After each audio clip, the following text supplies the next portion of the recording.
Nifty IT sir, यहाँ पे क्या रणनीति होनी चाहिए अगर आईटी में कुछ अपॉर्चुनिटी नजर आ रही है अभी आपको?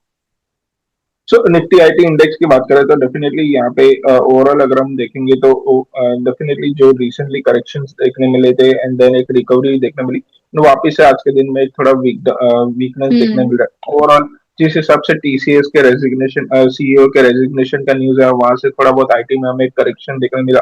एंड वैसे ही अगर हम देखेंगे तो 200 डे मूविंग एवरेज के आसपास से एक रिजेक्शन देखने मिल रहा है निफ्टी आईटी इंडेक्स में। सो ऑल इन ऑल हम्म। यहाँ पे डेफिनेटली ऑलरेडी करेक्शंस हो चुके हैं, एक अच्छे खासे वैल्यूएशंस पे अभी आईटी कंपनीज अवेलेबल है।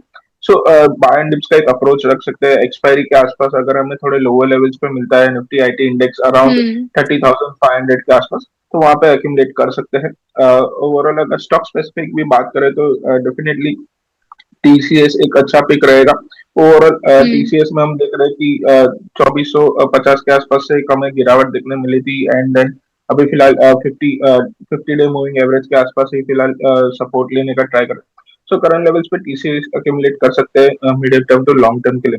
दूसरा अगर हम्म। स्टॉक जहाँ पे फोकस रख सकते हैं वो है कोफोर्स का। कोफोर्स में भी अगर हम देखेंगे तो एक फ्लैट मूवमेंट आज के दिन में देखने मिल रहा है एंड रिसेंटली एक अच्छी रैली भी हम कोफोर्स में देख चुके हैं। सो ये मोमेंटम कंटिन्यू रहने के चांसेस है कोफोर्स में भी। सो कोफोर्स में भी करंट लेवल्स पे एक्यूमुलेट कर सकते हैं। ओवरऑल हमें 1850 तक के लेवल्स कोफोर्स में जल्दी से देखने मिलेंगे। 1850 के लेवल कोफोर्ट दिखा सकता है सर। टीसीएस में बता दीजिए करंट लेवल्स आपने कहा एक्यूमुलेट करने की सलाह है। Medium to term to long term के लिए क्या टारगेट्स आप सजेस्ट करेंगे इसमें? सो टीसीएस में हमें वापस से 2400 तक के लेवल्स देखने मिलेंगे आने वाले 2 से 3 महीने में। सो डेफिनेटली एक्यूमुलेट करने हम्म। की राय रहेगी। चलिए ठीक है, तो आईटी में पिक अगर आप ढूंढ रहे हैं तो टीसीएस और कोफोर्ज जो निकल करके आया है। निश्चित सर की तरफ से 2322 के भाव पर अभी टीसीएस आपको मिलता हुआ नजर आ रहा है, ऑलमोस्ट 1.5% की गिरावट के साथ। इसके अलावा कोफोर्ज की अगर मैं बात करूं तो 1809 के भाव पर है, 0.14% की डाउनसाइड के साथ में। तो यहाँ पर दो पिक निकल करके आए हैं, 1850 तक के लेवल कोफोर्ज हमें आने वाले समय पे दिखा सकता है। इसके अलावा निफ्टी में कॉशियस अप्रोच और बैंक निफ्टी में एक्यूमुलेट करने की सलाह। सर बैंक निफ्टी में भी बता दीजिए कि यहाँ पर कौन से ऐसे स्टॉक्स है जहां पर नजर रखनी चाहिए? तो बैंक निफ्टी की अगर बात करें तो डेफिनेटली यहाँ पे एक अच्छा खासा कंसोलिडेशन हो चुका है एंड अगर हम बात करेंगे हम्म। तो ऑलमोस्ट हम अगस्त की सीरीज में पूरा कंसोलिडेशन ही किया है बैंक निफ्टी में। जो लोअर लेवल से हम देख रहे हैं कि ऑलमोस्ट एक साइडवेज जोन है। सो यहाँ पे एक अच्छे वैल्यूएशन जोन्स पे अभी बैंक निफ्टी देखने मिल रहा है। अगर इसमें से टॉप पिक्स की बात करें तो डेफिनेटली पीएसयू बैंक्स पे फोकस रखना चाहिए एंड दिग्गज हम्म। प्राइवेट बैंक्स पे फोकस रखना चाहिए। पहला जो प्राइवेट बैंक में से पिक रहेगा वो है एचडीएफसी बैंक। एचडीएफसी बैंक में हम देख रहे हैं कि अराउंड 725 के आसपास करंटली ट्रेड कर। सो हम्म। 700 से लेकर 730 एक बॉटम फॉर्मेशन जोन है एचडीएफसी बैंक के लिए।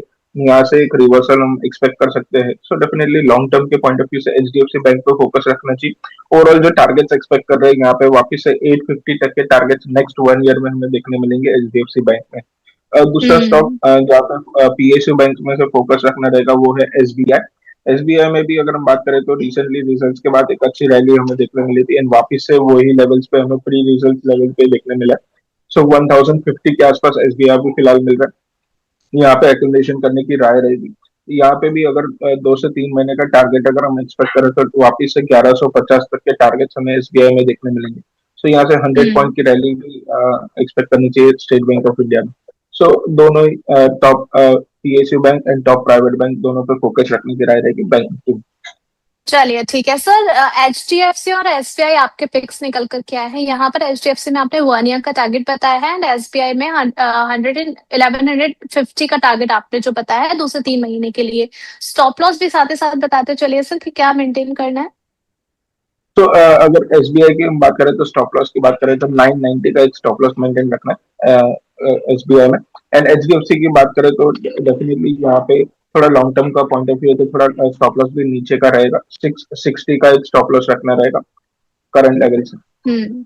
चलिए ठीक है, तो स्टॉप लॉस आपको 660 का रखना है एचडीएफसी बैंक में और स्टॉप लॉस रखना है एसबीआई में 990 का। चलिए ठीक है, अब ये सारी अपॉर्चुनिटीज बाजार में आईटी स्पेस से और बैंक से आपके लिए निकल करके आ गई। यहाँ आगे पढ़ेंगे कुछ और आज के लिए टॉपिक ढूंढेंगे, लेकिन उससे पहले देख लीजिए कौन कौन से आज ऐसे शेयर्स हैं जहां पर आपको नजर बना करके रखनी है, क्योंकि कुछ एक्शन देखने को मिल सकता है, क्योंकि आज है record date ex dividend stock के लिए। स्टॉक्स देख लीजिए जहां पर आपको फोकस मेंटेन करके रखना है, जहां पर हुडको है, बंधन बैंक है, इंडोकाउंट इंडस्ट्रीज है, एनबीसीसी इंडिया है, डेल्टा कॉप है और मनप्पुरम फाइनेंस है। तो ये कुछ स्टॉक्स हैं जो कि आज फोकस में रहने वाले हैं डिविडेंड के लिहाज से। सर, इन 6 अगर स्टॉक्स की बात करूं तो आपके नजरिए से डिविडेंड के लिए बेहतर आप किससे मानते हैं, या फिर इसमें से पिक करना हो तो आप किसे पिक करेंगे? डेफिनेटली डिविडेंड के पॉइंट ऑफ व्यू से अगर हम बात करेंगे तो हुडको में अगर बात करें तो एक अपॉर्चुनिटी है, क्योंकि रियल एस्टेट में जो जिस हिसाब से हमें अफोर्डेबल हाउसिंग के हिसाब से यहाँ पे देखने मिल रहा है, तो हुडको पे एक हम्म। फोकस रख सकते हैं। यहाँ पे एक अच्छा खासा करेक्शन हम देख चुके हैं, कंसोलिडेशन फेज में ही अभी फिलहाल काम करें, अभी वैल्यूएशंस भी रीजनेबल साइड पे है, सो डेफिनेटली हुडको पे एक फोकस रखने की राय रहेगी डिविडेंड के पॉइंट ऑफ व्यू से। हुडको पे नजर रखने की सलाह दी गई है। इसके अलावा बढ़ते हैं कुछ खबरों की तरफ। यहाँ पर रिलायंस इंडस्ट्री सबसे पहले देख लेते हैं।